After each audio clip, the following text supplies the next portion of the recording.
Les enfants me regardaient, des questions plein les yeux. Il n'y avait dans leur regard que de l'incompréhension et de la surprise. Pas de peur. Pas encore. Ce voyage pédagogique dans le sanctuaire de l'empereur avait pris très soudainement une tournure imprévue et catastrophique. Je donnais mon cours, face à mes 15 petites têtes blondes, sous l'immense et imposante statue du guide divin de l'humanité. Le regard de bronze et d'or semblait scruter au loin, au-delà même de la fine atmosphère de la planète, vigilant pour que nous n'ayons pas à l'être. Sur Victoria 4, on était un peu à l'écart malgré la proximité des mondes des ultramarines. On était sur la frange de la galaxie, un petit système isolé, mais qui ne devait pas oublier qu'il faisait partie de l'impérium de l'humanité et que l'empereur veillait sur nous comme il veillait sur tous les mondes. Notre vie était plus facile qu'à beaucoup d'autres endroits, j'en avais bien conscience, et c'était pour cela que les enfants devaient être éduqués à la grandeur de l'empereur. Ils devaient apprendre que nous faisions partie de quelque chose de plus grand que nous. Je crois qu'aucun homme vivant sur Victoria 4 n'avait jamais vu de Space Marine. C'est à peine si la moitié avait entrevu les soldats de la garde impériale postés dans notre capitale, Vainis. Dans ces conditions, il était aisé d'oublier que c'était grâce à ces héros que nous vivions en paix, à l'abri des xénos et des hérétiques qui fourmillaient comme des vermines dans la galaxie. Ces dernières années, une dizaine peut-être, il y avait de plus en plus de dérives dans la société de Victoria 4, de plus en plus d'incivilité, de blasphèmes envers l'empereur, de bandes de jeunes errant la nuit entre boissons et vandalisme. Était-ce ma crise de la quarantaine qui parlait? Était-ce à mon tour de devenir un vieux con comme toutes les générations avant moi? Non. L'année dernière, la milice de Kyris, une ville voisine, avait trouvé une famille entière, vivant dans une cave sans jamais en sortir. Seule l'une des filles se chargeait de ramener à manger. Les autres vivaient comme des rats et présentaient même des traces de dégénérescence génétique. On n'aurait jamais vu ça pendant ma jeunesse. Les enfants sont l'avenir de l'impérium, et il est du devoir d'un professeur de leur inculquer les valeurs de l'humanité et la haine de nos ennemis, de l'extérieur comme de l'intérieur. C'est à nous que revient la lourde charge de maintenir la grandeur de notre civilisation. Alors que je leur expliquais ces notions primordiales, des cris lointains ont commencé à retentir, des exclamations étouffées venant probablement des abords du sanctuaire. Je levai un sourcil, mais ne me laissez pas interrompre parce qu'il devait être un incident quelconque ou une bande de jeunes fêtant un diplôme ou un mariage. Je n'ai eu le temps de prononcer qu'une phrase de plus avant que des éclats de voix ne pénètrent le sanctuaire. Je m'arrêtai de parler et tendis l'oreille. Je n'avais pas compris ce qui avait été crié. Plusieurs couloirs et plusieurs grandes salles remplies d'œuvres d'art à la gloire de nos plus grands guerriers déformaient les sons. Je jetai un coup d'œil autour de moi et vis qu'il n'y avait que les enfants pour m'accompagner. Aucun autre adulte dans l'immense salle circulaire, au plafond de verre, qui accueillait le piédestal en or qui soutenait la statue de l'empereur. J'entendis des bruits de cavalcade, des gens qui couraient dans les couloirs. Je m'approchai de la porte de la salle de la statue et, respectueusement, posai la main sur la poignée de cristal. Je poussai sur le grand battant de près de 3 mètres de haut qui pivota sans faire de bruit.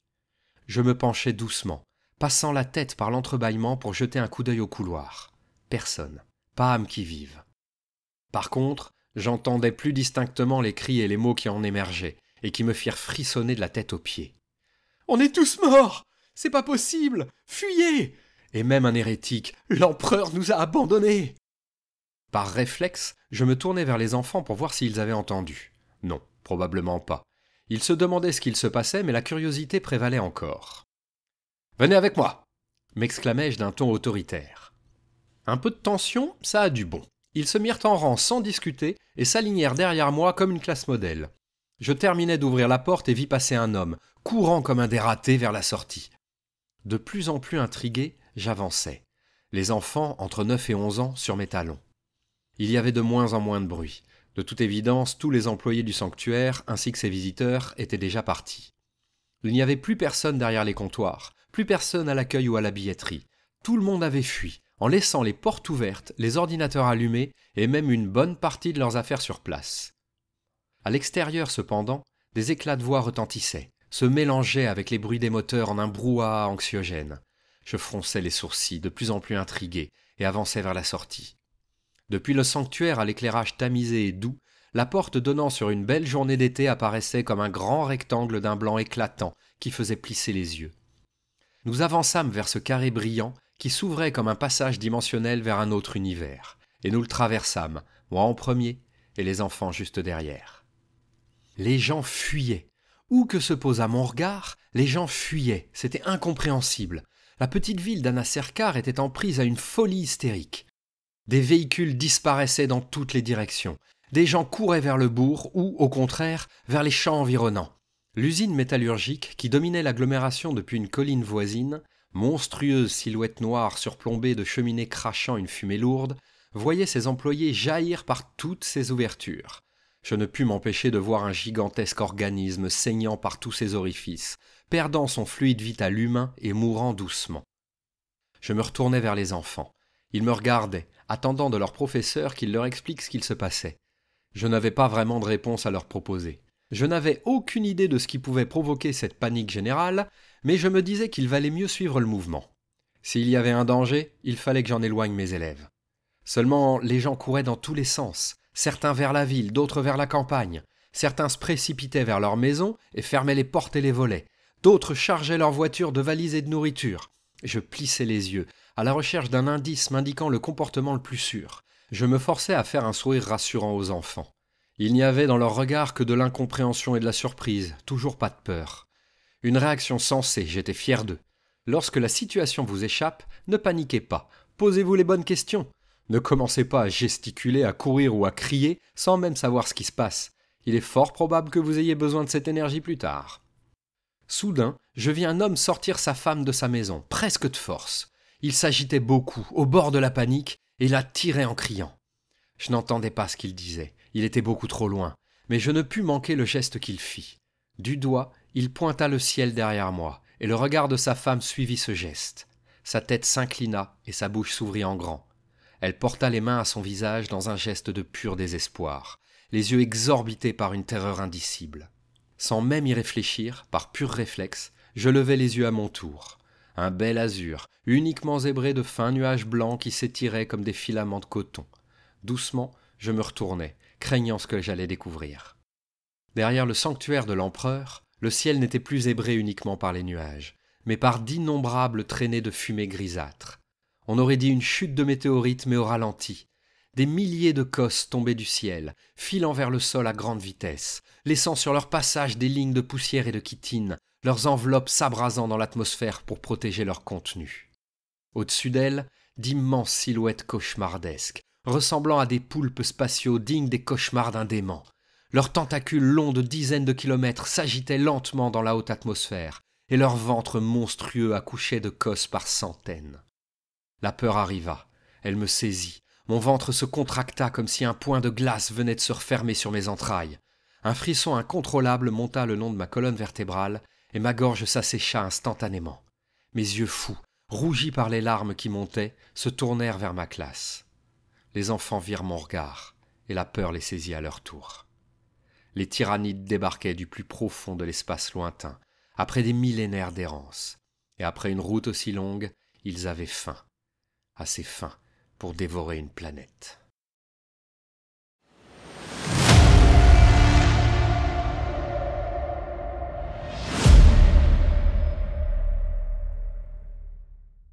Je suis resté ainsi pendant plusieurs minutes, les yeux levés vers un ciel d'apocalypse, sans bouger, des larmes de désespoir coulant sur mes joues.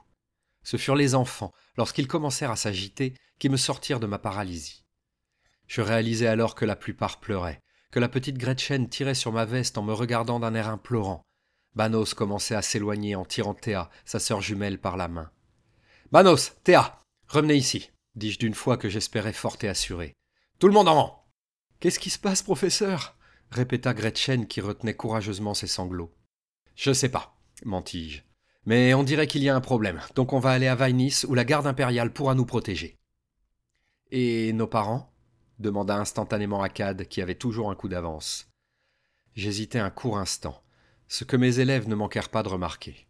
On sous-estime toujours la capacité des enfants à voir les choses, alors que c'est leur analyse qui est parfois erronée, pas leur talent d'observation, bien au contraire. J'optai pour la vérité, ou une partie de la vérité en tout cas. Ils vont devoir nous rejoindre. Ils sont au travail, à la maison, aux courses ou sortis se promener. Ils sont aux 4 coins de la ville, et on ne peut pas aller tous les chercher. On n'a pas le temps. Le plus important, c'est de vous mettre à l'abri. Akkad ravala un sanglot. Trop intelligent pour son propre bien, ce pauvre petit. Je secouai la tête. Ce n'était pas le moment de me laisser emporter par mes émotions. 15 enfants avaient besoin de moi. Que nos chances soient faibles, infinitésimales même, ne changeait rien à la réalité.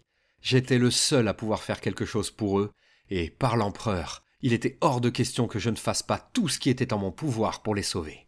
« Laissez-moi réfléchir un instant », soufflai-je. Le bus scolaire, garé non loin, était fermé et vide. Le chauffeur avait fui, probablement avec les clés. De toute façon, il était incapable de rouler ailleurs que sur des routes, et nous risquions fort de devoir contourner des accidents, des barrages, voire pire. Le bus n'était ni assez solide, ni assez versatile pour rejoindre Vainis. Des quelques voitures qui traînaient encore en ville et qui n'avaient pas servi à fuir, certaines étaient de vrais tout-terrain, voire des véhicules volants. Cela aurait pu être une solution si elles n'avaient pas été trop petites. 15 enfants devaient rentrer dedans, sur 500 kilomètres. Depuis le haut de la colline du mémorial de l'empereur, je pouvais voir presque toute la ville. Mon regard errait frénétiquement un peu partout à la recherche d'une idée. Le camion de livraison garé devant le magasin général ?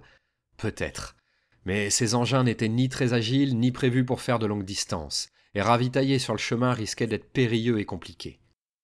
La milice de la ville avait un fourgon pour arrêter les fêtards qui allaient un peu trop loin, mais je ne le voyais nulle part. Quelqu'un était probablement déjà parti avec. Un éclat rouge vif, derrière la caserne des pompiers, attira mon regard. Leur véhicule d'intervention était encore là, c'était parfait.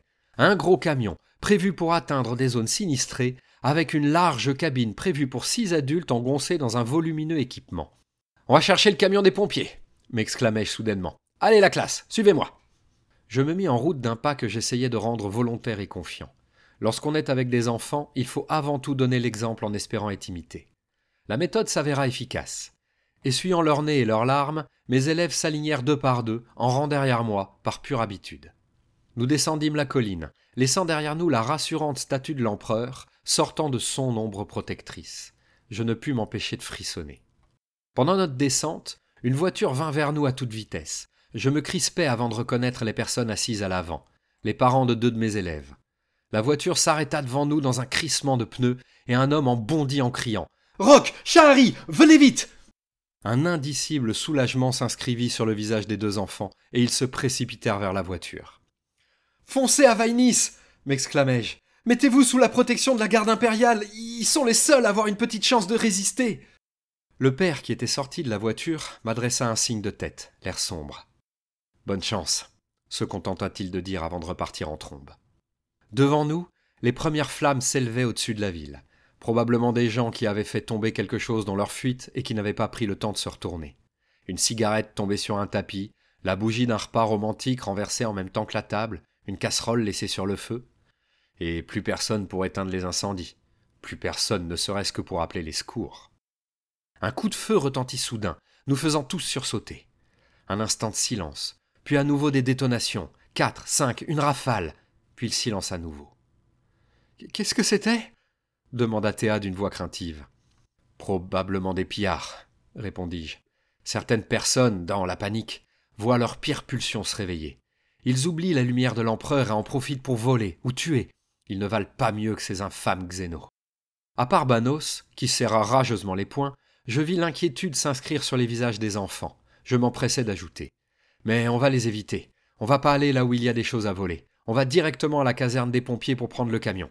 Ne faites pas de bruit, restez derrière moi et tout ira bien. » Je détestais leur mentir ainsi, mais il fallait qu'ils continuent. Leur seule chance était la capitale et la protection de la garde impériale. Nous devions atteindre Vainis. Un peu plus hésitants, leurs regards furetant craintivement dans tous les sens, les enfants reprirent leur route à ma suite. Je marchais, un peu courbé en avant sans même m'en rendre compte, cherchant la couverture des arbres ou des voitures abandonnées, passant derrière les petits bâtiments techniques ou les buissons. Après une bonne demi-heure de marche, nous arrivâmes dans la ville proprement dite. Il y avait moins de cris, moins de monde, mais la tension restait palpable. Ça et là, des familles chargeaient encore leurs voitures en vue d'un départ un peu plus calculé que celui des premiers fuyards qui avaient cédé à la panique.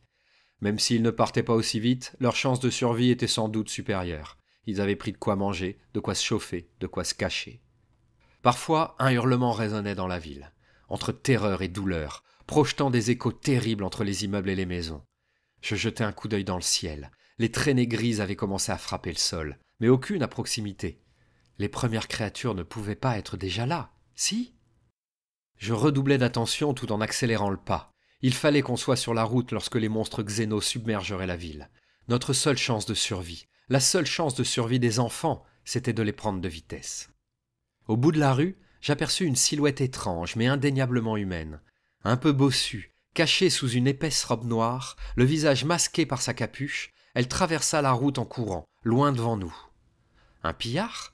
Quel intérêt de se dissimuler le visage sur une planète qui s'apprêtait à entrer en guerre ? Une guerre qu'elle a fait fort peu de chances de gagner. Je débarrassai mon esprit de ces considérations. Pour chercher à piller dans une situation pareille, il ne fallait pas être bien futé de toute manière. Nous longeâmes quelques magasins aux vitrines brisées, aux contenus éparpillés, confirmant la présence de voleurs opportunistes, alors même qu'ils auraient dû fuir pour se donner une chance de vivre. La lumière de l'empereur n'éclaire pas tous les esprits. Plusieurs parents habitaient cette rue, et 2 portes s'ouvrirent à notre passage sur des visages déformés par l'angoisse, vers lesquels coururent 4 enfants. J'eus envie de les rappeler, de les empêcher de partir. Quelle chance avaient-ils en restant là ? Ils n'espéraient tout de même pas échapper à une horde infernale qui consumerait l'intégralité de la biomasse de la planète, uniquement en restant cloîtrés chez eux. Mais je n'avais aucun droit sur ces enfants. Ils couraient vers leurs parents. Et quelle chance avions-nous de rejoindre Vainis ? Quelle chance avait le contingent de l'Astra Militarum basé là-bas contre une ruche tyrannide ? La mort dans l'âme, je regardais partir ces 4 condamnés, en me disant qu'au moins ils mourraient avec leur famille. Au-dessus de nous, les monstrueuses créatures, grosses comme des vaisseaux spatiaux, continuaient de larguer leurs cosses aux funestes passagers. Après un geste d'adieu aux parents et à mes élèves, je repris ma route d'un pas plus rapide. Enfin, la caserne fut à notre droite, juste à portée de main. Je tournais dans la petite ruelle qui menait au garage, toujours suivi du reste de mes élèves bien en rang, et je me figeai brusquement. La petite route montait jusqu'à la grille qui fermait le parking de la caserne, grille qui était restée ouverte et qui laissait apercevoir le camion d'un rouge rutilant garé derrière. Sur le sol, non loin des portes, gisaient 2 cadavres dans une mare de sang. Ils avaient été démembrés, éparpillés, comme si on s'était acharné sur eux avec des couteaux de boucher ou des masses. Leurs visages réduits en charpie, leur crâne à moitié broyé, un œil unique qui semblait encore me fixer d'un air accusateur. Les enfants hoquetèrent, Gretchen poussa un petit cri pathétique et Banos ramassa un caillou. J'hésitai un instant à lui demander de le reposer et à faire demi-tour à ma classe, mais je réalisai rapidement qu'il verrait bien pire avant d'arriver à Vainis, si on avait la chance d'arriver à Vainis. Je lui laissai donc son caillou et en ramassai un aussi. Si un pillard, un barbare, un sous-homme capable de faire une telle chose devait menacer les enfants, je n'hésiterais pas à me battre. Ma main tremblait un peu, et une goutte de sueur froide dégoulina le long de mon dos, provoquant un violent frisson. La terreur était sur le point de me paralyser. « Allez, allez tout le monde en avance ! Pensez à la force de Gilliman, au courage de Lionel Johnson, à l'abnégation de Rogaldorn. Demandez-vous ce qu'il ferait à votre place. Soyez de bons sujets de l'Empire, vivez dans la lumière de l'Empereur, et il vous protégera. » Je ne savais pas si j'haranguais les enfants pour leur donner du courage ou pour m'éviter la panique. Dans les 2 cas, ce fut efficace. Nos mains tremblèrent un peu moins. Je serrai les dents, et, pas après pas, j'avançai vers les grilles de la caserne. Mes yeux revenaient sans cesse au camion, notre ticket de sortie, notre chance de fuir, avant de retourner chercher des menaces dans les coins sombres. « Ne regardez pas !» ordonnai-je, bien inutilement, en passant à côté des 2 cadavres. Personne ne pouvait s'empêcher de regarder, ni les enfants, ni moi. Ceux qui avaient fait cela étaient des animaux, mais mes pires craintes ne se réalisaient pas encore. Ce n'étaient pas des marques de griffes ou de morsures qui avaient eu raison de ces 2 pauvres hommes en uniforme de pompiers. C'étaient bel et bien des coups de lame, de bâton ou de quelconques armes bien humaines qui étaient à l'origine de ces blessures. Je dis aux enfants de ne plus bouger et je contournai les 2 cadavres, en faisant attention à ne pas marcher dans les flaques de sang et à ne pas voir le bras déchiqueté tomber sur le capot du camion. Je m'approchai de la cabine de pilotage et jetai un coup d'œil. Pas de clé, évidemment. Mon regard se posa sur les 2 corps. Je fermai les yeux un instant, prenant une longue inspiration et cherchant le courage de faire ce qu'il y avait à faire. Mes chaussures collaient dans le sang frais en faisant un bruit de succion répugnant. Impossible d'approcher sans marcher dedans. Du bout des doigts, luttant contre la nausée, j'écartais les pans de vêtements poisseux à la recherche du petit boîtier électronique qui faisait office de clé de démarrage pour le camion de pompiers. « Professeur » m'appela Banos d'une voix tendue. Je levai la tête et vis 2 hommes sortir du bâtiment. Mon souffle se bloqua, et je crois que mon cœur a manqué un battement. Ces 2 individus n'étaient plus tout à fait humains. Leurs yeux étaient entièrement noirs, comme ceux d'un insecte, et leurs joues, leurs fronts, leurs mains, Toutes les parties visibles étaient recouvertes de plaques dures et sombres. Ils étaient habillés de haillons sales et informes, comme la robe que j'avais cru apercevoir en entrant dans la ville. Ils arboraient des sourires sinistres et brandissaient des armes improvisées couvertes de sang frais. L'un était équipé d'une épaisse barre métallique et l'autre d'un long couteau de cuisine. Ils avançaient vers moi d'un air menaçant, se léchant les babines en regardant les enfants terrorisés qui se cachaient derrière moi. « En voilà d'autres !» croassa l'un des deux d'une voix éraillée, presque inhumaine. « C'est ça que tu cherches ?» demanda le second en secouant les clés du camion pour me narguer.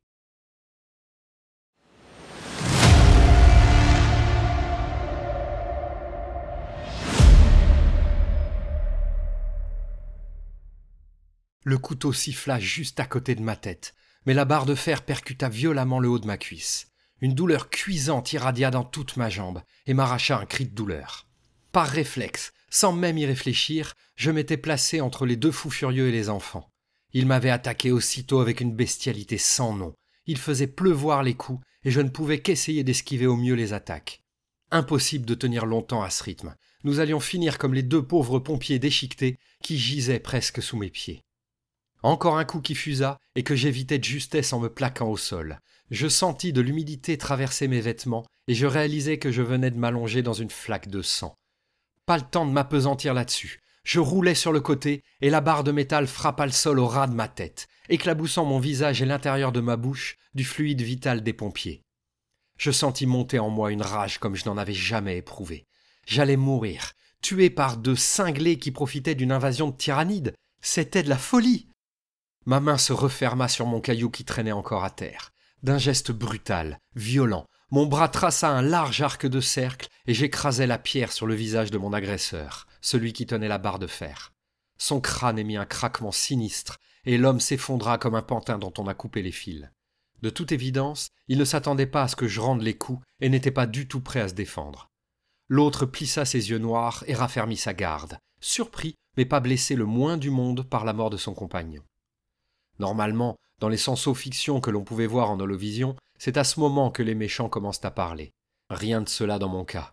L'homme, si on pouvait l'appeler ainsi, s'avança avec plus de prudence, donnant des coups de couteau dans le vide pour me faire reculer. Il était plus grand que moi et avait une lame. Avec mon caillou, je n'avais pas la longe pour le toucher, et il allait facilement me fatiguer, à moins que l'un de ses coups fasse mouche et que je ne m'effondre en tenant mes tripes dans mes mains. J'aurais pu lancer ma pierre, mais il l'aurait esquivée sans difficulté. Il était prêt, attentif, et je me serais retrouvé les mains vides. Je cherchais une solution, de plus en plus essoufflé, lorsqu'un mouvement brusque attira mon attention sur le côté de mon champ de vision, juste en dehors de celui de mon ennemi. Banos avait lancé son caillou. Le choc ne fut pas aussi violent que le mien, mais il suffit à déstabiliser mon adversaire qui ne l'avait pas vu venir. Je saisis ma chance, sans vraiment calculer ce que je faisais, et je lui sautai littéralement dessus, nous entraînant au sol. J'étais à genoux sur son torse, et je frappais sans retenue. Un coup avec le poing, un coup avec la pierre, un coup avec le poing, un coup avec la pierre, et je recommençais. Je ne voyais plus rien d'autre qu'un tunnel noir s'ouvrant sur le visage ravagé de l'homme, et je frappais encore. Je ne sais pas combien de temps il m'a fallu pour réaliser qu'il ne bougeait plus, et qu'il ne bougerait plus jamais. Je me laissais tomber sur le côté, tentant difficilement de reprendre mon souffle. Les enfants me regardaient, blottis contre le mur, entre soulagement et terreur. « Allez, on y va !» soufflai-je avec difficulté. « Montez dans le camion, il faut qu'on s'en aille !» Pendant que ma classe montait, avec hésitation, dans la large cabine, s'entassant pour se faire suffisamment de place, je portais mon regard sur les deux cadavres que je venais de fabriquer. Je ramassais la clé avec colère, mais m'attardais un peu sur leur corps. Ce n'était pas normal. Les plaques noires qui couvraient leur peau étaient organiques, comme de la chitine d'insectes. Leurs yeux n'étaient pas couverts d'une lentille ni d'un quelconque colorant. Ils étaient unis, presque durs, eux aussi composés d'une substance qui n'avait rien à faire dans un corps humain. On aurait dit des hybrides xénos, étranges. Mais pas le temps de m'appesantir là-dessus. Après tout, qu'est-ce que je savais de la physionomie des tyrannides, de leur tactique? Quelques reportages sur la flotte Behemoth? Quelques senso-fiction au réalisme franchement discutable? Quelques documents mettant en avant les prouesses des défenseurs de l'humanité contre ces monstres? Les victoires des Space Marines? Les résistances héroïques de l'Astra Militarum? J'étais loin de la connaissance exhaustive. « Professeur, vous venez ?» La voix craintive de Gretchen me ramena à la réalité. Elle avait raison, il ne fallait pas traîner. Je montai dans le camion et appuyai sur le bouton de démarrage. Le cogitateur du tableau de bord détecta la clé dans ma poche et le puissant moteur se mit à tourner en ronronnant doucement. La pile à fusion qui l'alimentait pouvait fonctionner des décennies entières avant de montrer le moindre signe de faiblesse. La seule chose qui risquait de nous manquer, c'était l'eau. J'avais pensé en récupérer dans les maisons environnantes, voire chez moi ou chez l'un des enfants, mais l'attaque des deux hybrides m'avait convaincu de la nécessité de partir sans attendre. Nous pourrions toujours trouver de l'eau ailleurs, ou même nous en passer. Vainis n'était qu'à quelques heures de route, si tout se passait sans encombre. Le camion déboula dans la rue principale en cahotant, et j'arrachai un panneau avec son pare-choc. Je n'étais clairement pas habitué à conduire un engin aussi imposant, et le choc dû au combat auquel je venais de participer me rendait encore fébrile. Mes mains tremblaient, mon souffle était court, ma vision réduite. Je me forçais à respirer doucement, à ralentir légèrement, à me sentir plus en sécurité maintenant que nous étions dans l'abri, tout relatif, d'un véhicule en mouvement. Dès que nous fûmes sortis de la petite allée qui menait à la caserne, notre champ de vision se dégagea et l'ampleur de l'invasion nous frappa comme un coup de poing à l'estomac. Les monstres flottants étaient 2 fois plus nombreux, quadrillant presque l'entièreté du ciel de leurs immenses et innombrables tentacules. Les cosses qu'elles pondaient continuaient de tomber vers le sol, descendant jusqu'à l'impact qui soulevait d'épais nuages de poussière, et, même si nous ne pouvions le voir d'ici, libérait des légions de xénos terrifiants. J'appuyai sur l'accélérateur. Le camion bondit, les enfants s'accrochèrent les uns aux autres, et l'avenue principale se mit à défiler autour de nous. Les flammes gagnaient de plus en plus de bâtiments, la fumée envahissait les rues, nous roulions sur des bagages perdus et des vitres brisées. L'épais pare-choc du mastodonte des pompiers dégageait des débris de son passage, les roues anti-crevaison hautes et larges écrasaient ce qu'il restait. La flotte ruche tyrannide était entrée dans l'atmosphère depuis moins de 2 heures, et la planète ressemblait déjà à un champ de bataille. J'abordai un virage presque sans ralentir. Les pneus crissèrent, mais restèrent plaqués au sol par le poids démesuré du véhicule. La reprise nous plaqua tous sur nos sièges. La puissance de l'engin était impressionnante. Pendant une petite seconde, juste avant de me rappeler que nous serions probablement tous morts demain, j'eus une sensation de liberté, de force, et Vainis me parut soudain à portée. 3 coups de feu retentirent, et des balles claquèrent sur le camion. 2 sur la remorque, et la 3e imprima un impact en forme de toile d'araignée sur la fenêtre, juste à côté de la tête de Zora. La jeune fille poussa un cri en bondissant vers l'arrière, se cognant sur ses camarades et provoquant une réaction en chaîne de cris et de bosses. « On se calme !» ordonnai-je en accélérant encore. Dans le rétroviseur, 2 personnes en haillons et à la peau noire nous regardaient partir. L'un d'eux avait un fusil en main, et je vis ses dents briller, sans vraiment savoir si c'était un rictus ou un sourire. Heureusement que ce n'était pas lui qui nous avait accueillis à la caserne. Par l'empereur, mais qui étaient ces gens? Un éclat violet foncé jaillit d'une ruelle perpendiculaire et nous bondit dessus. J'eus à peine le temps de donner un coup de volant par réflexe pour nous éloigner de lui, et je vis une patte monstrueuse, terminée par de longues serres aux reflets presque métalliques. La créature essaya de s'accrocher à nous, mais ses griffes glissèrent sur l'aile avant de notre mastodonte en crissant et en faisant des étincelles. Elle laissa 3 longues estafilades dans de l'acier capable d'enfoncer le mur d'une maison sans sourciller. Les enfants poussèrent tous un cri de terreur en voyant l'immonde xéno rebondir sur la route à notre droite. Un corps à 6 pattes puissantes, recouvert de plaques de chitine aussi solides qu'un blindage, une tête allongée, couverte de pointes osseuses, terminée par une gueule énorme remplie de fins crocs acérés. Un gène Stealer, déjà. Je n'avais pourtant vu aucune cosse tomber dans les environs proches, mais j'avais pu en rater une, à moins qu'il n'ait été là depuis plus longtemps. Encore une fois, je ne pus y réfléchir. Le mouvement de recul des enfants arriva jusqu'à moi, et Akkad, qui s'était mis à mes côtés pour mieux observer le tableau de bord, fut poussé contre mon bras. Le camion fit un écart, monta sur le trottoir et écrasa un petit local poubelle dans un fracas absurde.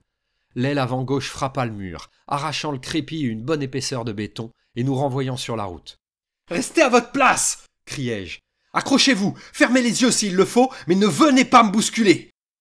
Je manquais un peu de pédagogie. J'étais trop sous tension, trop terrifié moi aussi.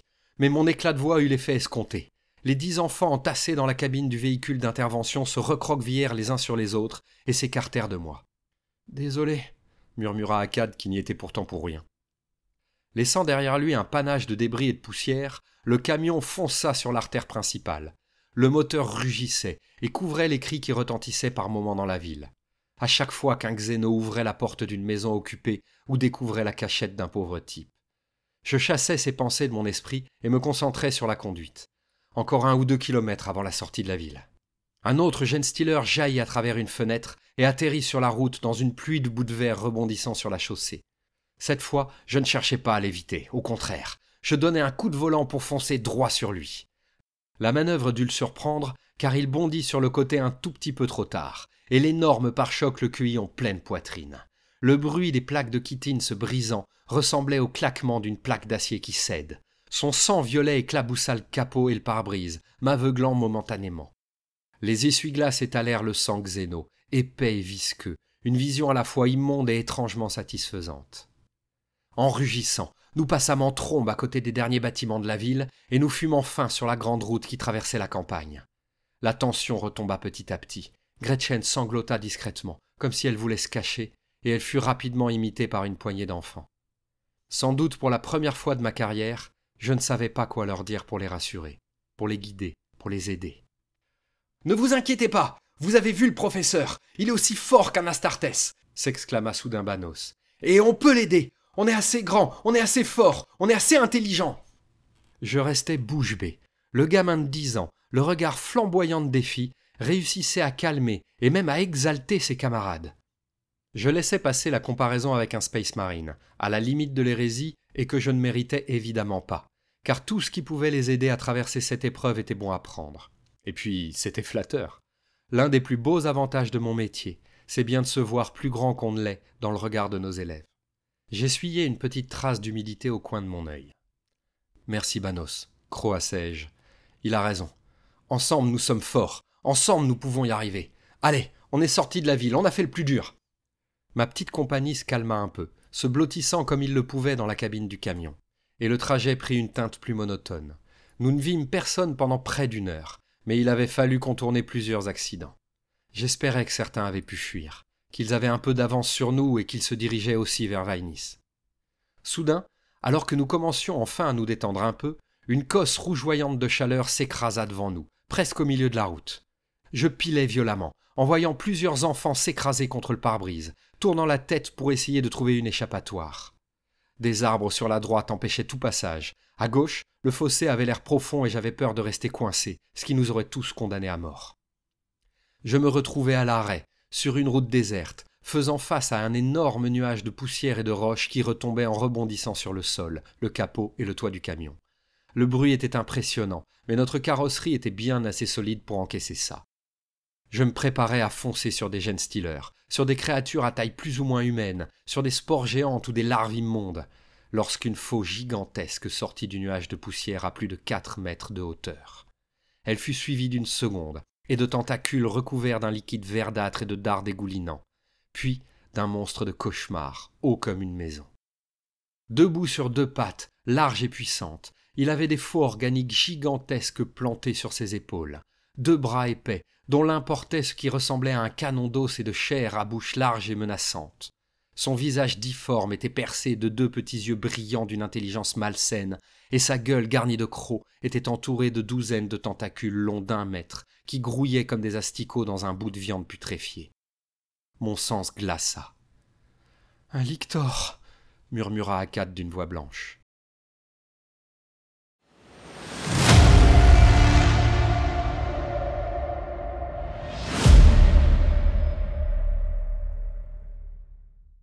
Impossible de se frayer un chemin entre un monstre pareil et les bords de la route.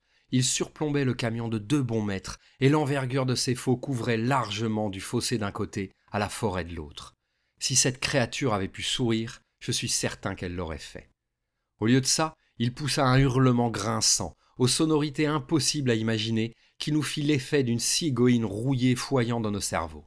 Je passai la marche arrière et mis le pied au plancher. Les pneus crissèrent, le camion dérapa un peu, mais je réussis à le maintenir dans l'axe, et nous filâmes vers l'arrière pendant que l'immonde Xéno sortait du trou formé par l'impact de sa cosse pour nous prendre en chasse. Le canon de son arme se dirigea vers nous, et au dernier moment, je donnai un coup de volant, faisant un écart qui faillit nous jeter dans le fossé. Un jet de plasma verdâtre passa au ras de la cabine, faisant disparaître le rétroviseur et ne laissant que 2 tiges métalliques aux extrémités fondues. Le lictor se mit à courir vers nous. Ses pas faisaient trembler la terre, et en quelques instants, il avait égalé la vitesse du camion en marche arrière. Je n'avais plus qu'un rétroviseur et je craignais de rater mon objectif. un petit chemin dans la forêt que j'avais vu quelques instants avant que la créature ne tombe devant nous. « C'est là, c'est là !» cria soudain Théa qui avait compris la manœuvre. En sautillant presque, elle me montrait le chemin d'un doigt fébrile, et je braquai violemment le volant. Le camion partit en dérapage dans un fracas d'apocalypse, et je manquais de peu de perdre le contrôle.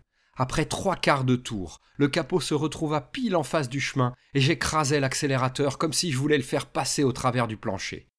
Le lourd véhicule s'élança au moment où le lictor nous bondissait dessus avec une souplesse que sa taille ne permettait pas d'imaginer. L'une de ses faux dessina un arc parfait, sifflant dans l'air, et elle découpa une partie de la cabine. Un beau triangle tout net qui nous priva d'une partie du toit et de la porte côté passager. Les enfants avaient eu le réflexe de baisser la tête, et aucun ne se fit découper en même temps que l'épaisse carrosserie. Mais les tentacules du Xéno agrippèrent 2 de mes élèves et les arrachèrent à leur siège. Ils avaient beau se débattre et hurler, ils ne pouvaient rien faire face à la force phénoménale du tyrannide. La créature était accrochée au camion.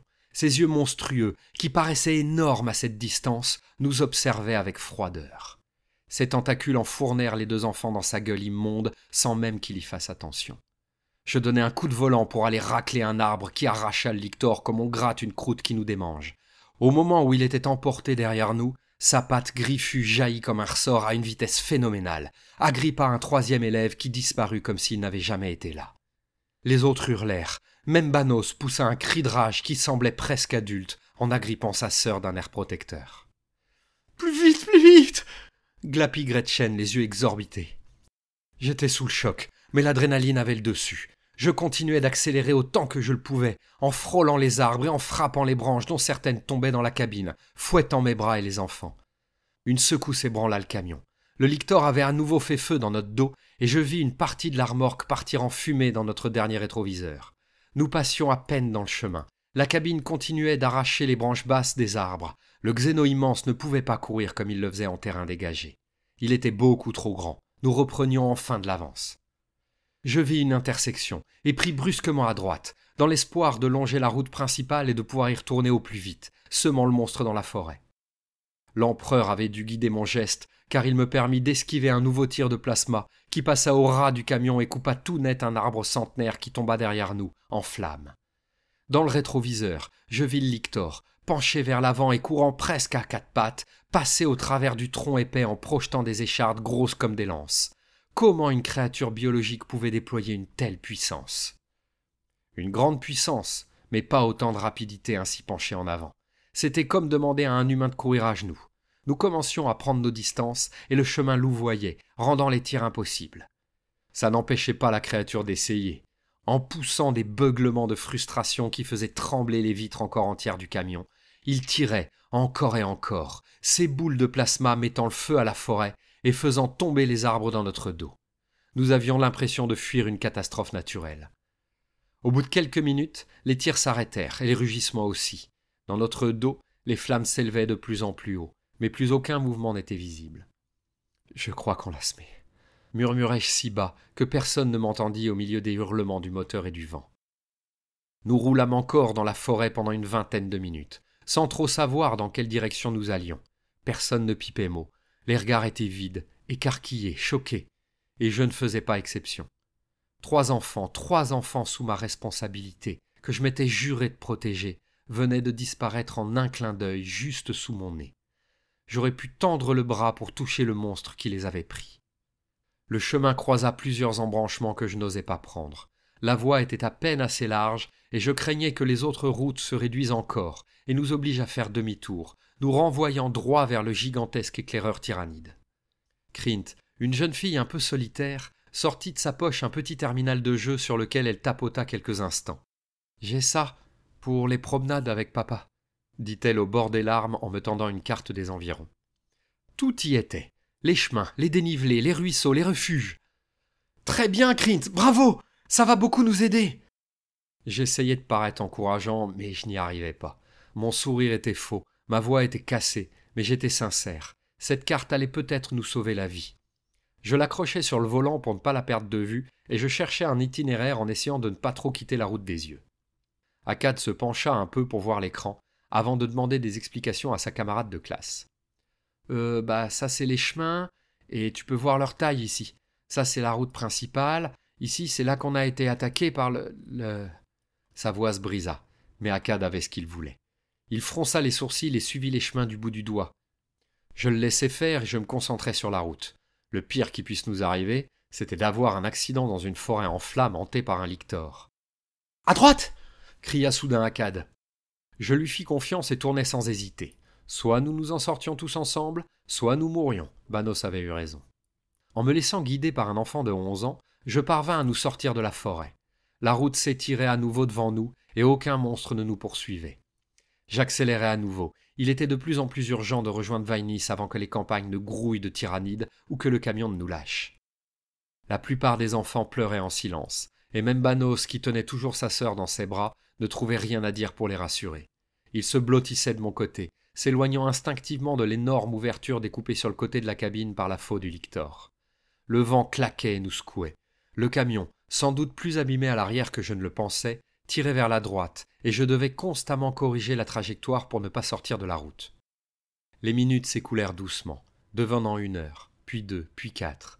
Le décor se faisait plus montagneux, Vainis se trouvant dans une cuvette entourée de petits reliefs, et nous apercevions de plus en plus d'impacts de cosses ouvertes, désertées de leurs soldats xénos. Pas une créature en vue, mais de nombreuses pistes, traces de pattes plus ou moins grosses, qui se dirigeaient dans la même direction que nous, vers la ville. Alors que je ralentissais pour observer les horizons, le bruit du vent diminua et nous commençâmes à entendre ceux de la guerre. Des rafales lointaines, des explosions et des éclats de lumière vive qui commençaient à être visibles au-dessus des crêtes rocheuses devant nous. La ruche tyrannide, la horde de xénos avait déjà atteint Vainis et l'Astra Militarum avait engagé le combat.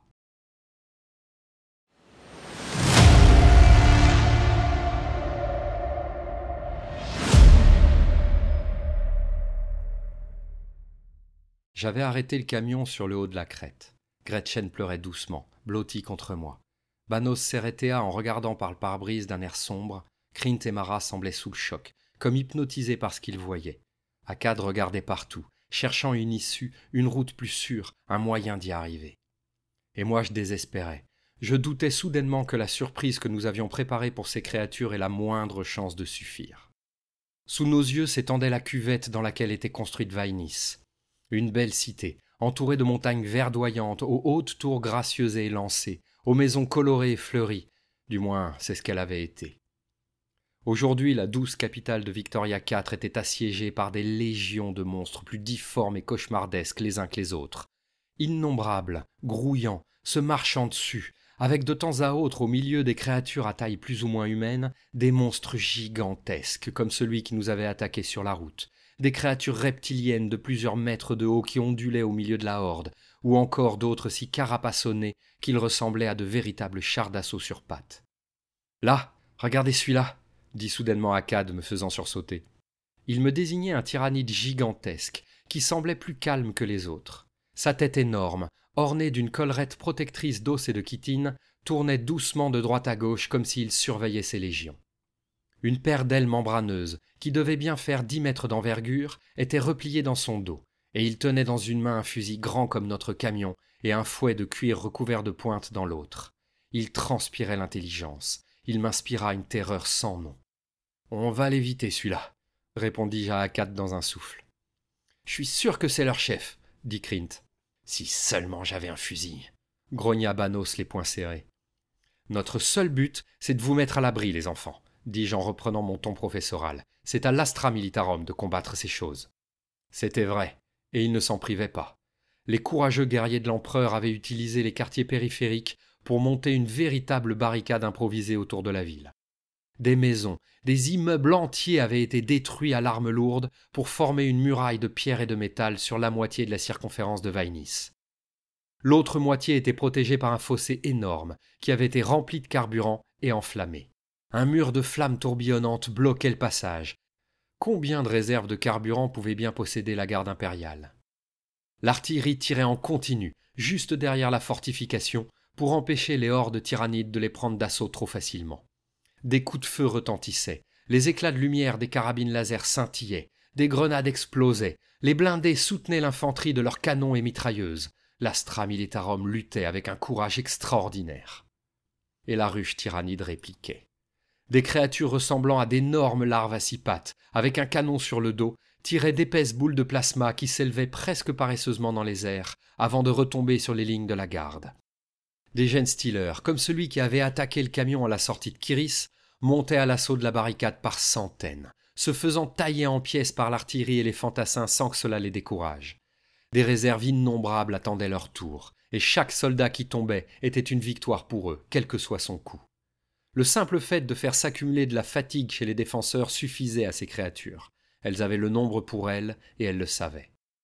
Je réfléchissais à nos options, mais la réponse était évidente. Je ne voulais simplement pas l'admettre. Toutes les villes de la planète subiraient bientôt le même genre d'assaut, et elles tomberaient, en 1 heure ou 2, sans l'Astra Militarum pour les défendre. Une fois les villes détruites, les tyrannides consommeraient toute la biomasse de la planète, remontant dans les campagnes comme une nuée de sauterelles démoniaques. Elles ne laisseraient rien de vivant derrière elles. L'unique chance de survie des 6 enfants encore avec moi était à l'intérieur de Vainis, et le seul moyen de l'atteindre, c'était au travers de cette horde. « Je crois que c'est là qu'il y a le moins de monstres », murmura Akkad en pointant le flanc ouest de la ville, juste à côté du mur de flammes. Malgré les circonstances, mon cœur de professeur se gonfla de fierté en entendant le gamin. En plus d'avoir suivi le même raisonnement que moi, il avait raison. C'était sans doute le seul passage qui nous laissait une petite chance d'y arriver. Les tyrannides ne s'approchaient pas trop des flammes, n'ayant rien à gagner à se brûler les ailes et les pattes, en plus de subir le pilonnage de la garde. Le camion n'avait pas ce problème. Il encaisserait la chaleur, même du côté découpé par le lictor que nous avions bouché comme nous le pouvions avec des plaques métalliques récupérées sur la route. La réparation était vraiment bancale, mais cela devrait tenir pendant la poignée de minutes que prendrait la traversée de la mer de monstres. Je serrais les dents. Parler de passage était une vue de l'esprit. Il aurait été plus réaliste de parler d'une densité moins importante de créatures. Plus j'attendais, plus les chances que les tyrannides nous remarquent augmentaient. Mais je n'arrivais pas à me décider. Traverser ce siège issu des pires cauchemars de l'humanité était-il vraiment faisable? Est-ce que je n'allais pas me lancer, avec 6 enfants, dans un baroud d'honneur qui ne pouvait finir que par notre massacre? Ce plan n'était-il qu'un suicide déguisé en espoir? « Il faut y aller, » dit Banos. « On sait que vous faites de votre mieux, » renchérit Krint. « Merci, professeur, » murmura Gretchen. « Merci pour tout. » J'essuyai une petite larme sans répondre, j'en étais incapable, et je mis le moteur en route. Le camion vibra, comme s'il était aussi fébrile que nous, à la fois terrorisé et pressé d'en finir. Je m'accrochai au volant et enfonçai la pédale de l'accélérateur si brusquement qu'elle claqua contre le bas de caisse. Le camion rugit, tinta à cause des plaques mal fixées que nous avions rajoutées, grinça à cause de l'impact du fusil du lictor, trembla à cause d'une roue voilée, et s'élança sur la petite route en lacet qui descendait vers Vainis. Le camion de pompiers était méconnaissable. Nous nous étions arrêtés dans un garage, et à l'aide d'un servitor laissé sur place par ses maîtres, nous l'avions recouvert de toutes les protections que nous avions pu trouver. Le trou découpé par le lictor avait été bouché, évidemment, mais nous ne nous étions pas arrêtés là. Chaque plaque métallique que nous avions pu dénicher, quitte à découper d'autres véhicules, avait été boulonnée comme nous le pouvions. Le servitor, une étrange créature mécanoïde construite autour des restes d'un être humain, avait été d'une efficacité redoutable dès qu'il avait aperçu les enfants, comme si, quelque part au fond de lui, il lui était donné l'occasion de prouver qu'il lui restait un lien avec son humanité perdue. Il tenait les plaques de métal ou de céramique de ses mains mécaniques et les soudait à l'aide de ses mécadendrites, ses bras supplémentaires fixés à sa colonne vertébrale et remontant au-dessus de ses épaules. Je conduisais un patchwork de symboles découpés sur d'autres véhicules, des têtes de mort, d'aquila, de plaques aux couleurs sombres mais diverses, de la rouille, du chrome, de l'or, que j'espérais assez solide pour se frayer un chemin parmi la horde des Xénos. L'immense créature ailée tourna doucement la tête et riva ses yeux brillants d'intelligence droit sur nous. Autour de lui, les tyrannides se tournèrent à leur tour dans notre direction, les plus proches en premier, puis de plus en plus loin, agitant la masse des Xénos comme une vague progresse autour d'une pierre lâchée dans un lac. « Ils lui obéissent », murmura Akkad. Cette manifestation de leur unité, de leur esprit de ruche, était terrifiante, mais il était trop tard pour renoncer. Le camion continua de prendre de la vitesse. Je négociais les virages les uns après les autres en faisant crisser les pneus dans la poussière. Les enfants s'accrochèrent. Le Xéno Alpha leva presque paresseusement sa main et nous désigna de son fouet. Une horde de créatures se précipita vers nous, avec une coordination presque irréelle. Des milliers de pattes, de crocs, de griffes galopaient, rampaient, bondissaient dans notre direction. Les premiers jets de plasma tirés par des créatures mi-insectes, mi-canons d'artillerie fusèrent autour de nous, faisant éclater la roche de la montagne sur notre passage. Nous étions encore trop loin pour que leurs tirs soient suffisamment précis pour nous toucher, mais cela ne durerait pas. Nous arrivâmes au début de la cuvette, et je donnai un coup de volant pour mettre un long éperon rocheux entre nous et le groupe de créatures mortiers. Les gros canons qu'elles avaient sur le dos continuèrent de tirer, mais leurs projectiles s'écrasèrent sur la roche. Hélas, ces xénos n'étaient pas notre seul problème. Des centaines d'autres couraient vers nous. Leurs 6 pattes martelaient le sol en produisant un grondement qui surpassait celui de notre moteur. Certaines, comme les Genestealers, n'avaient à nous opposer que leurs griffes acérées. D'autres portaient d'étranges fusils organiques, et je n'aurais su dire s'ils faisaient partie de leur corps ou s'ils étaient des organismes indépendants. Les tyrannides élevaient-ils leurs armes comme nous élevions de la volaille? Nous essuyâmes un premier tir qui ricocha sur la portière conducteur. Je sentis le choc juste à côté de moi et la chaleur qui irradia aussitôt. Dans le rétroviseur, le dernier que j'avais, je vis rebondir un bout de métal décroché par l'impact du plasma. Gretchen poussa un petit cri, mais elle ne se laissa pas envahir par la peur. Aucun des enfants ne perdit son sang-froid, alors même que nous foncions vers des légions de monstres de cauchemar. J'étais fier d'eux à un point que je ne saurais décrire. Banos me jeta un regard appuyé. Je savais ce qu'il voulait. Je savais qu'il avait raison, mais je répugnais à l'accepter. Un premier Genestealer gravit l'éperon rocheux que nous longions et bondit sur le camion. Il s'accrocha au rétroviseur et nos regards se croisèrent un court instant. Il n'y avait que haine, rage et violence dans ses yeux noirs et brillants. Je braquai à gauche et vins percuter la roche. Ma manœuvre arracha encore quelques plaques de notre blindage improvisé, mais elle eut aussi le mérite d'écraser le monstre contre le mur, laissant une longue traînée de fluide pourpre derrière nous. « Banos !» me résignai-je à dire. « Il est temps. » Le gamin se leva sans hésiter, repoussant sa petite sœur qui cherchait à s'accrocher à lui. « Non, tu restes ici, on a dit !» Ce n'était pas le ton d'un enfant. Ce n'était même plus une voix d'enfant. Banos donnait l'impression d'avoir mué et grandi de 10 ans. Ce n'était plus l'un de mes élèves qui se levait et ouvrait la petite trappe derrière les fauteuils. C'était un guerrier de l'empereur. Krint se leva aussi, attrapant un chalumeau au passage. Elle soutint le regard que lui lança Banos et dit d'un ton résigné. « Tu vas avoir besoin de quelqu'un pour allumer. Tu pourras pas le faire seul. Le canon à eau est beaucoup trop long. » Le guerrier qui venait de naître acquiesça de la tête d'un air sombre, et les 2 enfants sortirent par l'arrière de la cabine. Ils grimpèrent sur l'armorque en s'aidant des plaques de blindage et des décorations gothiques qui saillaient de partout. En haut, à 4 pattes entre les protections que nous leur avions préparées avec le servitor, ils avancèrent jusqu'à la lance à eau de l'ancien camion de pompiers. Il n'y avait pas que sa forme que nous avions modifiée, il y avait sa fonction aussi. Banos dirigea le canon vers l'avant, vers la marée de créatures qui fonçaient vers nous, et appuya sur la détente. Un jet de liquide sous pression passa au-dessus de la cabine et arrosa les xénos à plusieurs dizaines de mètres devant nous. Krint alluma son chalumeau et le leva en protégeant son visage du bras. Le prométhium que nous avions mis à la place de l'eau dans la remorque s'enflamma instantanément, formant une langue de feu gigantesque qui embrasa des dizaines de créatures dès les premières secondes. Je vis les flammes fuser au-dessus de moi, si blanches qu'elles m'éblouissaient, et j'entendis un son plus agréable que n'importe quelle musique, le hurlement des xénos. Les tyrannides s'écartèrent de la cascade de carburant incandescent, bondissant sur le côté, cherchant à se mettre à couvert, mais Banos les suivait du canon, arrosant à droite, à gauche, dessinant une véritable route de flammes que nous traversions furieusement. Les technoprêtres de l'Adeptus Mechanicus auraient loué notre prière à l'Omni-Messie. Le dieu de la machine était avec nous. Le camion semblait insensible aux flammes malgré la chaleur qui asséchait nos yeux et racornissait nos cheveux. Un rictus déforma mon visage. Que nous arrivions à traverser ce champ de mort ou pas, nous aurions fait payer à ces créatures impies le prix de notre sang. « Attention à droite !» cria Akkad. Je plissais mes yeux douloureux pour essayer de voir à travers une fournaise digne des plus grands fourneaux des monts de forge. Je distinguai soudain ce que me montrait mon élève. Ce que j'avais pris pour un rocher n'en était pas un. C'était un véritable tank biologique qui se jetait sur notre passage. Une créature plus large que haute, s'élevant pourtant à plus de 3 mètres et possédant 4 bras en forme d'épaisses lames acérées, recourbées vers l'avant. Il était recouvert d'une armure de chitine si épaisse et si lourde qu'il devait peser au moins 10 tonnes.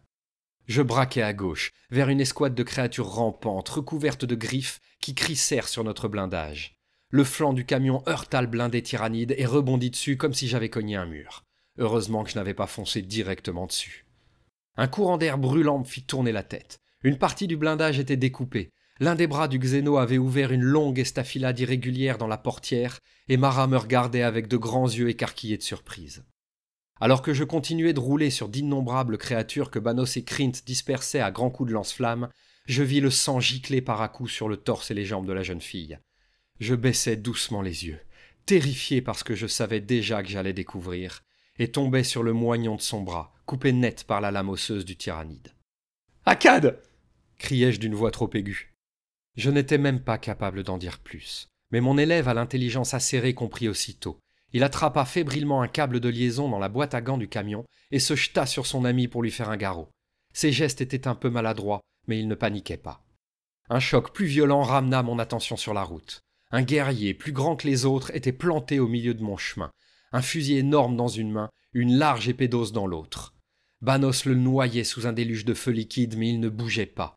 Il venait de tirer, et une longue pointe en chitine luisante était encore plantée dans la calandre qui dégageait une épaisse fumée blanche. Nul besoin d'être un technoprêtre pour savoir qu'il avait touché quelque chose d'important. Il ne me restait plus qu'à prier l'empereur Dieu que le camion tienne jusqu'à Vainis. Le guerrier tyrannide leva son épée, tout en s'apprêtant à tirer à nouveau. Je n'avais pas le choix, le tout pour le tout. Je fonçais droit vers lui, toujours précédé par un déluge de flammes éblouissantes. Le camion le percuta au moment où le tir partait, et son fusil, repoussé par l'impact, tira trop haut. Son sang violet éclaboussa le capot, mais il n'était pas encore mort. En poussant un rugissement terrible, il leva son épée et l'abattit sur la cabine, coupant net en deux le blindage que nous avions rajouté. La lame noire au reflet bleuté trancha entre moi et les enfants, exactement à l'endroit où s'était tenu Akkad quelques instants auparavant. D'un coup de poing, je dégageai les restes du pare-brise qui me bloquait la vue. Banos repoussait une escouade de monstres reptiliens qui essayaient de nous attaquer par le côté. Il ne pouvait pas m'aider sans mettre le feu au camion, et il le savait. Le guerrier levait à nouveau sa lame, ses yeux rivés droit dans les miens, et j'eus la certitude qu'il ne me raterait plus. Je braquai à droite, vers un groupe de genestealers. La manœuvre les surprit et je fonçai dedans comme une boule dans un jeu de quilles. Les impacts secouèrent le camion, nous obligeant à ralentir, mais les créatures s'écrasèrent sur le dos du guerrier encore agrippé à l'avant. Du sang xéno éclaboussa mon visage. L'un de ses bras fut arraché, tomba sur la route, et enfin la créature lâcha prise, passant sous nos roues. J'entendis un cri sur ma gauche. Un coup d'œil instinctif par la fenêtre me permit d'apercevoir, en un flash horrifique, le corps de Krint, criblé de pointes osseuses d'une vingtaine de centimètres, tomber au sol et disparaître dans les flammes et la masse des xénos. Le lance-flamme géant s'éteignit. J'adressai une rapide prière à l'empereur pour qu'il protège Banos, un enfant de 11 ans, seul sur le toit d'un behémoth d'acier perdu au milieu d'une mer de monstres. J'espérais qu'il s'était caché, qu'il avait lâché le lance-flamme et qu'il n'essaierait pas de le rallumer seul. Les fortifications improvisées de la ville n'étaient plus très loin, et je cherchais un passage accessible avec le camion. Je vis un mur effondré, qui n'était pas assez solide pour faire office de rampe, une colline de gravats dans laquelle nous risquions de rester bloqués, un passage fermé par un énorme rocher. Des tirs laser commencèrent à venir vers nous depuis les positions de la garde impériale. Ils nous avaient vus et nous couvraient comme ils le pouvaient, essayant d'abattre les créatures les plus proches de nous, qui s'approchaient vite maintenant que le lance-flamme s'était tu. Je continuais de foncer, une fumée de plus en plus épaisse s'élevant au-dessus du moteur, le camion toussant et perdant de la puissance. Je sentis monter la panique alors que je cherchais désespérément un passage un tant soit peu sûr pour notre véhicule. On ne pouvait pas échouer maintenant, pas après tout ce que nous avions traversé. Une explosion sur la barricade réduisit soudainement un mur en poussière, dégageant une route à peine assez grande pour le camion. Je braquai droit dessus, lorsque le blindé tyrannide émergea de la fumée et se mit à nouveau en plein sur notre passage. Les soldats de l'Astra Militarum concentrèrent leurs tirs sur l'immense créature et les lasers s'écrasèrent sur sa carapace sans provoquer la moindre réaction. Je me crispais sur le volant, en attendant le choc. Impossible de dévier de notre trajectoire sans nous éloigner du passage dégagé par la garde. Le moteur était sur le point de rendre l'âme. Le camion ralentissait et n'en avait plus que pour quelques secondes avant de devenir notre tombeau. Je chargeais droit vers le monstre, sans grand espoir de réussir à le faire bouger.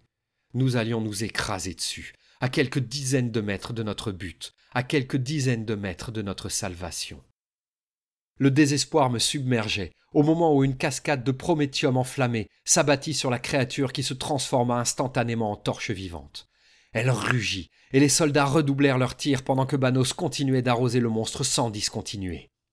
Au dernier moment, l'énorme xéno recula pour se mettre à l'abri d'un rocher, et le camion, au moteur hurlant son agonie, fumant avec tant de profusion que je ne voyais presque plus devant moi, arriva à l'arche de pierre découpée par la garde. « Baisse la tête, Banos !» hurlai-je à plein poumon sans savoir s'il réussirait à m'entendre. Le camion passa au travers d'un passage trop étroit, arrachant béton et acier à la structure déjà fragilisée. Dans un panache de flammes et de fumée, plus bruyant qu'un bombardement orbital, il bondit au-dessus d'un tas de gravats, devant une quinzaine de soldats qui nous regardèrent passer, éberlués.